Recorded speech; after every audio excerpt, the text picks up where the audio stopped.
Great. So cool. We'll get started, and I'll just have you introduce yourself and tell us who you are and what you do. Sure. So my name is Robert Lustig. I am a pediatric endocrinologist, so I study hormones in children. I am a professor in pediatric endocrinology at the University of California, San Francisco. I'm also a member of the Institute for Health Policy Studies here as well. You kind of came to this profession through a winding path. Can you just give me the brief synopsis of that? So I'm a neuroendocrinologist, which means I study how the brain controls hormones and how hormones control the brain. I started out actually studying sex differentiation of the brain. That was sort of my first research career. At about the time that the hormone leptin was discovered, I started taking care of patients with brain tumors. And those patients would become massively obese because of the damage that either the tumor or the surgery or the radiation caused. What year are we talking about? About 1995. At that point, trying to understand how to take care of these patients was really paramount. We had just discovered leptin, but the obvious answer was that these neurons that would normally transduce that signal in the brain, they were dead. So we had to figure out what was downstream of that we could influence to try to help them. And what we realized was that there was a connection between the brain and the pancreas, and that insulin, the energy storage hormone, was the driver of these kids' weight gain. So we started treating these patients with a medicine to block insulin release. And lo and behold, not only did they lose weight, but they started exercising spontaneously. And so what we realized from these studies was that the behavior was actually secondary to the biochemistry, and that when you altered the biochemistry, the behavior changed. And that was a very big insight back in, I would say, 1995. Then the question became, well, most people don't have brain tumors. Most people become obese for other reasons. And of course, everybody put it on gluttony and sloth, diet and exercise. You know, a calorie is a calorie. You are what you eat. Any calorie can be part of a balanced diet. All of these mantras of the food industry. But it became very clear that that really wasn't the case, because diabetes was actually going up faster than obesity was around the world. And that took me to the question of, was there something specific in the Western diet that was driving chronic metabolic disease? And that led me to sugar. And over the last 10 years, we've elaborated the specific toxicities, that is, the detriments to health that have nothing to do with sugar's calories and nothing to do with sugar's causing weight gain, but due to the biochemistry of the molecule itself. So this is sort of my third research career as a metabolic physiologist. There's so much there, but let's dig into the sugar portion. So beyond the calories, you've called sugar poisonous. Can you elaborate on that? In high dose. Okay. So sugar is toxic in the sense that it proffers a specific set of biochemical alterations that are detrimental to human health, unrelated to its calories. In that respect, it is very much like alcohol. So alcohol is not dangerous because of its calories, even though it's got 7 calories per gram. Alcohol is not dangerous because it causes weight gain. In fact, a lot of alcoholics are actually quite rail thin, yet they're very sick. Alcohol is dangerous because of the molecule, because of the inherent toxicity of the molecule, because of things that alcohol does and how alcohol is metabolized in the body. So when you consume alcohol, number one, some of it goes to the brain, and obviously we celebrate that effect, but obviously if you do that chronically and long-term, you get brain damage. In addition, alcohol goes to the liver and is metabolized in the liver. The problem is that alcohol, when it's metabolized in the liver, when provided in excess, it gets turned into fat. And liver fat turns out to be the primary driver of chronic metabolic disease. So all of the diseases of alcohol, type 2 diabetes, fatty liver disease, and brain problems, we are now seeing in children. and they don't drink alcohol. But boy, oh boy, do they consume sugar. And it turns out that the molecule in sugar that is sweet, called fructose, so sugar is made up of two molecules, glucose and fructose. Glucose is the energy of life. Every cell on the planet burns glucose for energy. Glucose is so important that if you don't consume it, your liver makes it. It makes it out of fat, it makes it out of protein, a process called gluconeogenesis. So you don't have to consume glucose to live. You have to have a glucose level to live, but your liver will make sure that that happens, whether you consume it or not, which is why, for instance, the Inuit, the Rendili, the Tokelau, the Maasai, who don't consume carbohydrate, still have a blood glucose level because your body makes it. Fructose, on the other hand, is completely vestigial to all human life, to all animal life. It is a remnant, it's a holdover from our prokaryotic or bacterial ancestry, our plant ancestry. We don't need it to live. We can live just fine without it. We do have the capacity to metabolize a limited amount of it, exactly the same way we have a limited capacity to metabolize a certain amount of alcohol. And when we go over that limit, our liver does exactly with fructose, exactly what it does with alcohol as well. And it turns it into liver fat and causes chronic metabolic disease. In addition, we are now learning that fructose gums up the workings of specific cells in the brain called glia, which feed neurons nutrients, and so also seems to have detrimental effects on the brain as well. So you can see that this is not because of calories. This is not because fructose has a caloric profile. It's because it has a biochemical profile which is very much akin to alcohol.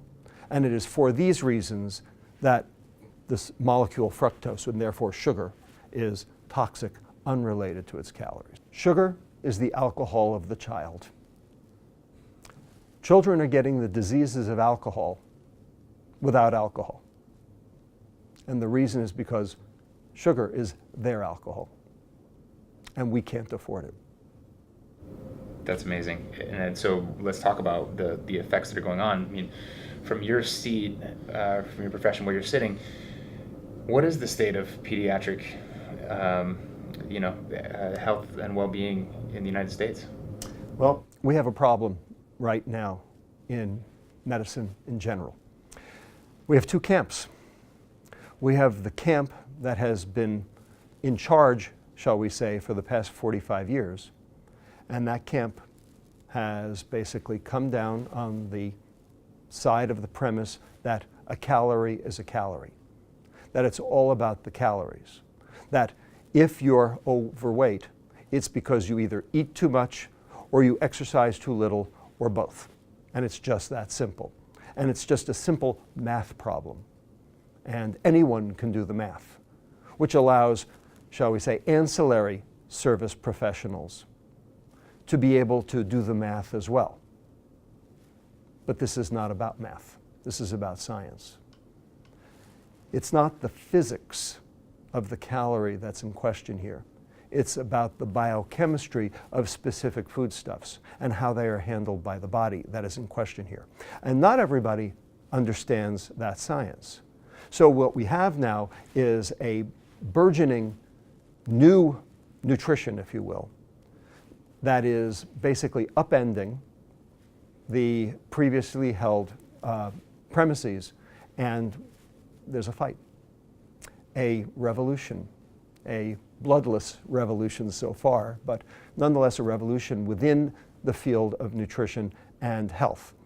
And right now it's reached fever pitch, in part because we have now learned that the food industry and the sugar industry has actually impacted in a very negative way the knowledge and the research that went on 45 years ago that led to this premise that it's all about calories, that it's all about saturated fat, that it's all about how much you eat and how little you burn.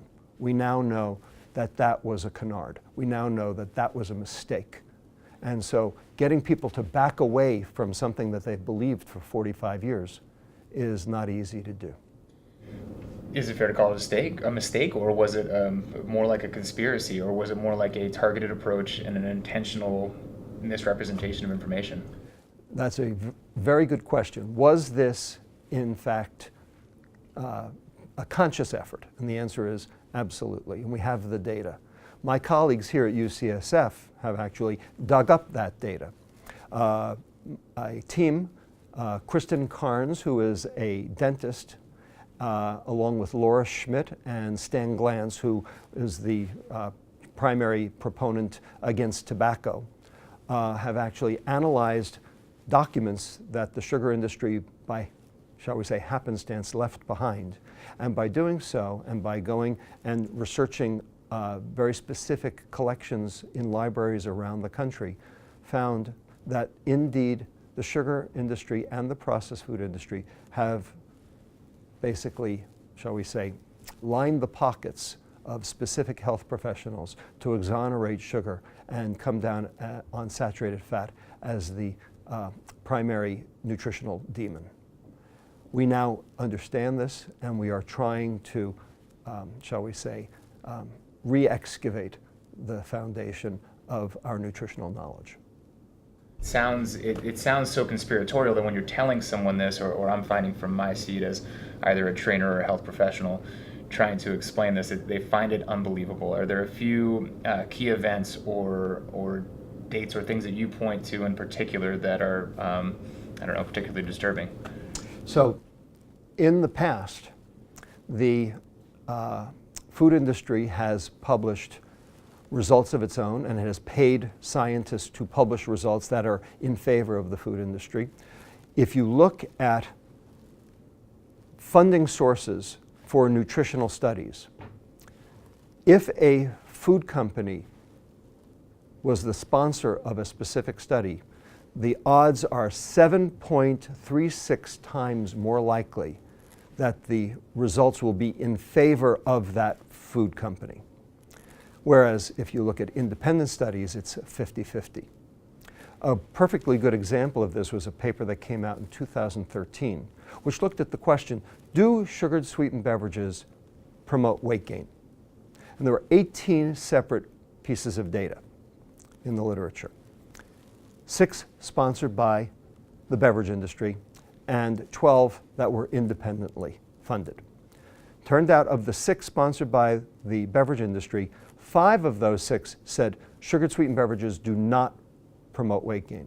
Whereas if you look at the 12 that were funded independently, 10 of the 12 said yes, sugar sweetened beverages cause significant weight gain. And when you do the math and the statistics on that, it's very clear that there is inherent bias in any food industry sponsored study. How do they get away with it? They get away with it because they get away with it. They get away with it because they have money. People want money.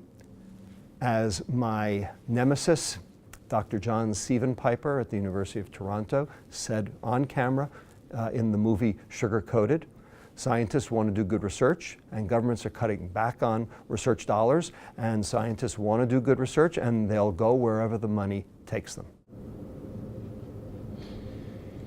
As you know, we are more involved or more focused on the soda and beverage industry. Are they particularly bad, or are they worse than others? So the question is, who's the biggest offender? And the answer is they all are, in different ways.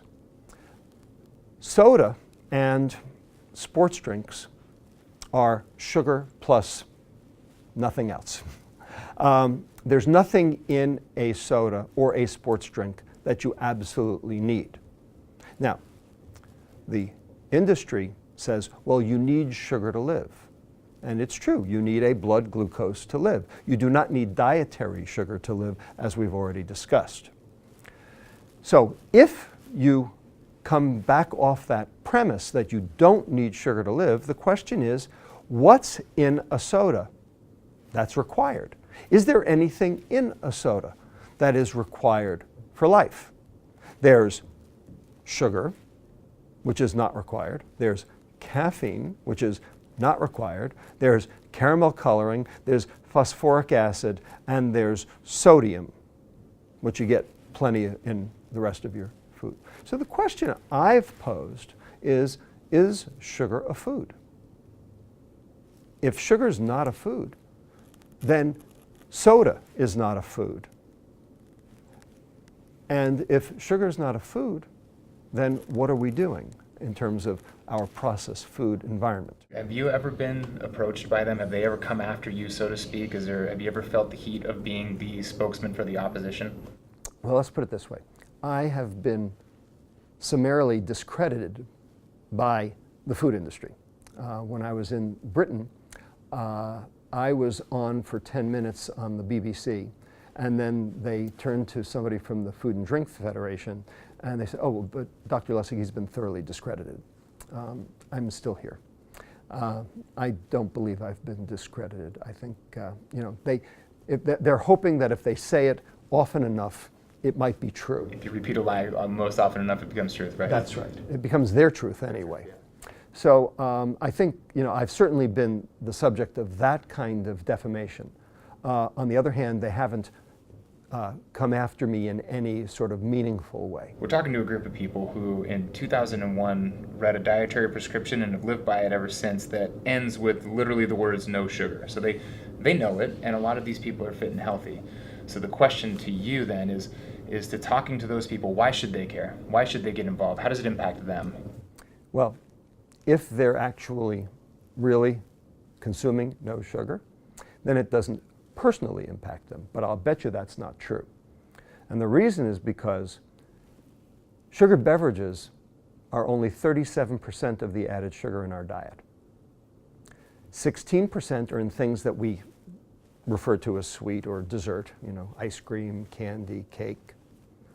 That means that 49% of the added sugar in the American diet is in foods we didn't know had it, such as salad dressing, barbecue sauce, hamburger buns, hamburger meat. When you go to a restaurant, you don't know what they put in there. So it is impacting you.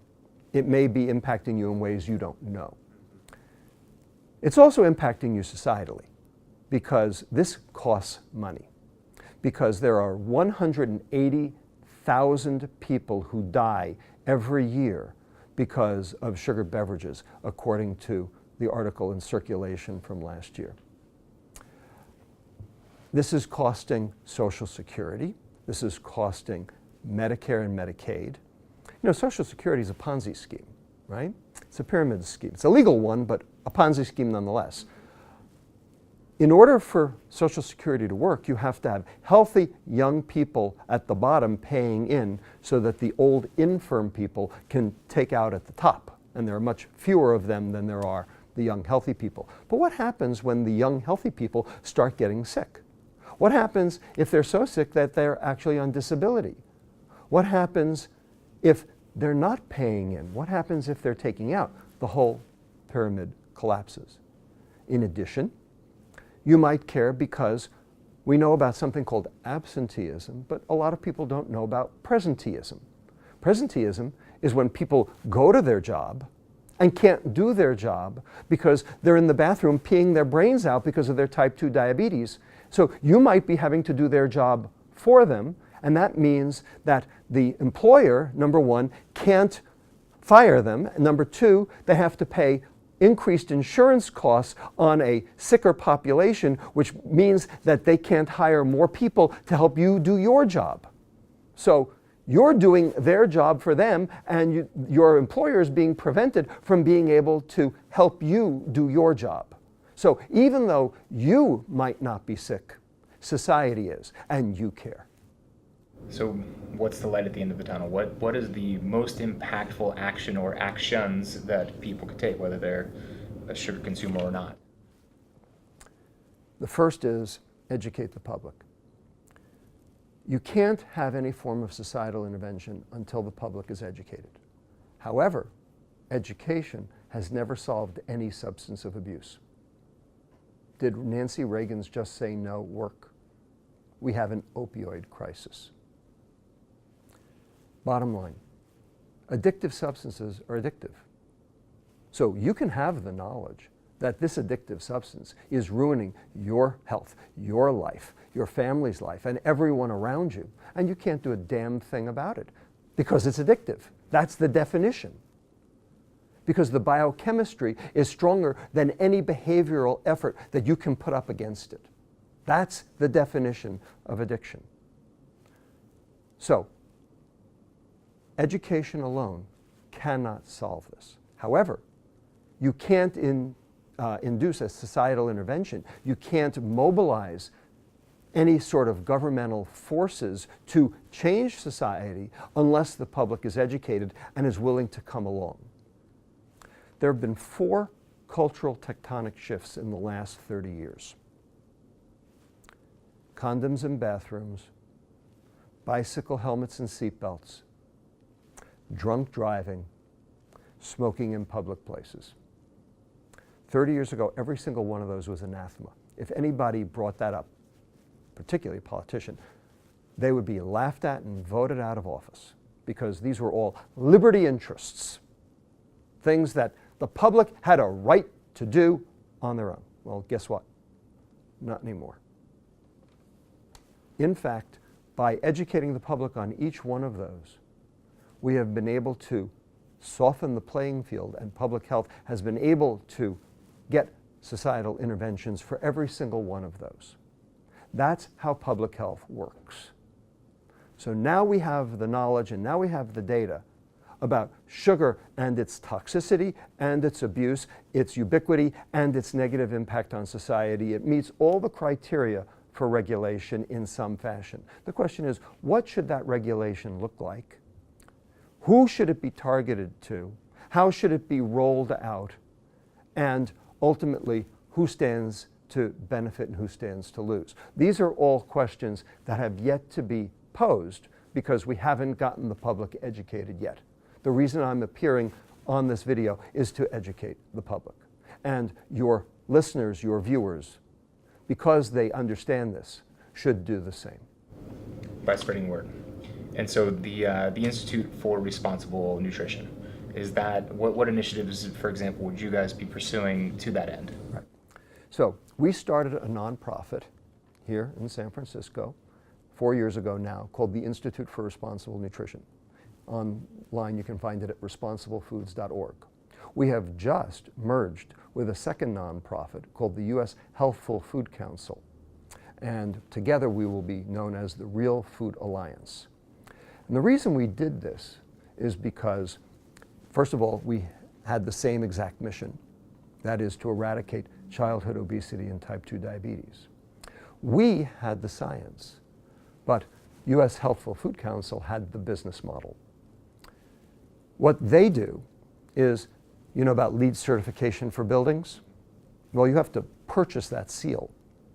So that's a business model. But it's something that buildings want because it's good for the builder, the contractor, and for the building, and for the, say, hospital or, business that owns it. It's a good thing. Well, U.S. Healthful Food Council developed a LEED certification for food called REAL. REAL certified. And REAL as an acronym stands for Responsible Epicurean and Agricultural Leadership. And they've already gotten the entire state of Tennessee to participate, the Department of Health there, and there are 42 restaurants in the state of Tennessee that are REAL certified. So when you go into that restaurant, you know what you're being served. So REAL certification for restaurants, IRN was developing a REAL certification for food that you can buy at the grocery store. So that if you saw this seal, you'd know that whatever's in this package can't kill you. We're doing educational venues and efforts in various ways. We had a public television documentary that we had called Sweet Revenge, which people can, rent online or buy the DVD, and it will teach them exactly what's wrong with the food supply and how to reverse diabetes themselves. Reverse it, and I meant reverse it, not just treat it, but reverse it. Diabetes, type 2 diabetes, can be reversed if you catch it early enough. If you've had it for 10 years, it's a different story. But if you're relatively recent into type 2 diabetes, you can reverse it. But you can't reverse it until you fix your liver. And you can't fix your liver until you fix your food. If you were the ruler for a day tomorrow, taking all of those things from highest to lowest, and you say it and it happens, what would be the order of things that you would tick off the list? First thing I would do, get rid of food subsidies. There is not one food that requires a subsidy today. Food subsidies are holdover from the Dust Bowl and from the Depression, where we had a destitute population over here and we had the food manufacturing and growth over here. And the problem was you couldn't put corn on railroad cars and ship it, or flour for that matter. You had to basically process it, and you had to subsidize it to do it in order to feed a destitute population. And that made perfect sense through the Depression and through World War II.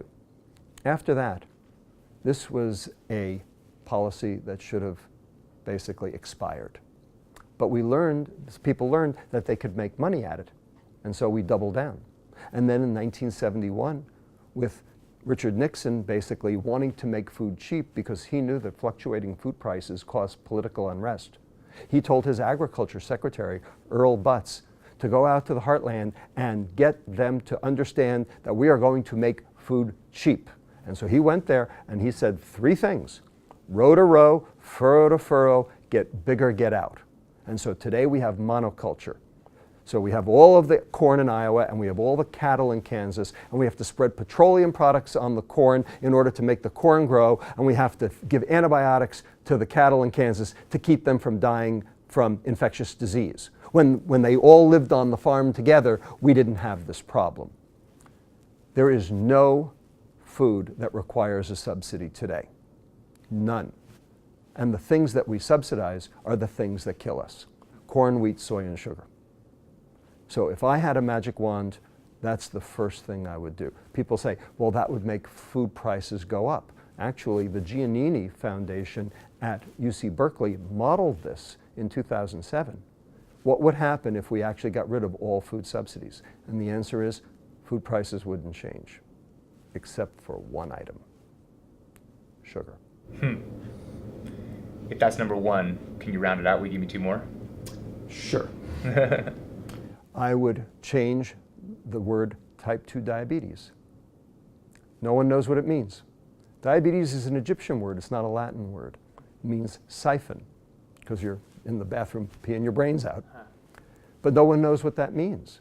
I would change type 2 diabetes in all governmental materials and in medical textbooks, etc., to what it really is: processed food disease. Call it what it is. In addition, I would make hospitals get rid of soft drinks, as we have at UCSF. We have the Healthy Beverage Initiative, because hospitals are supposed to role model good behavior. Hospitals were the first places to ban smoking, so that people understood, this is actually healthy for you. So I would do that across the country. I would get rid of all sugared beverages into hospitals, and many other, shall we say, smaller things. What's the worst case scenario if we continue on the path that we're on right now? Well, Morgan Stanley answered that question for us. Last year, they published a report. You can find it online. It's called The Bittersweet Aftertaste of Sugar. It was in March of 2015. And they modeled what economic growth would look like in the United States based on a low sugar case and a high sugar case, which is what we have now. And on a low sugar case, they were able to see stability in economic growth at 2.9%. With the high sugar case, by the year 2035, we will reach 0.0% economic growth. That's the worst case. Right now, we have 412 million diabetics walking the planet. That is 7% of the world's population. And that will likely go up to 700 million by the year 2030 if we do nothing. And in the scenario that you explained with public health care and there won't be public health, there won't be health care, because Medicare will be broke by the year 2026 unless we turn chronic disease around. Think of it this way. The food industry grosses $1.46 trillion a year, of which 45% is gross profit. That's $657 billion a year in gross profit. But healthcare costs $3.2 trillion a year, of which 75% of that is chronic metabolic disease, of which 75% of that is preventable if we changed our diet. So 75% of 75% of 3.2 trillion, that's $1.8 trillion wasted down a rat hole. We lose triple what the food industry makes. That is unsustainable. Something has to give. I can't end on a more perfect note. I want to respect your time and thank you so much for allowing us to talk to you. My pleasure.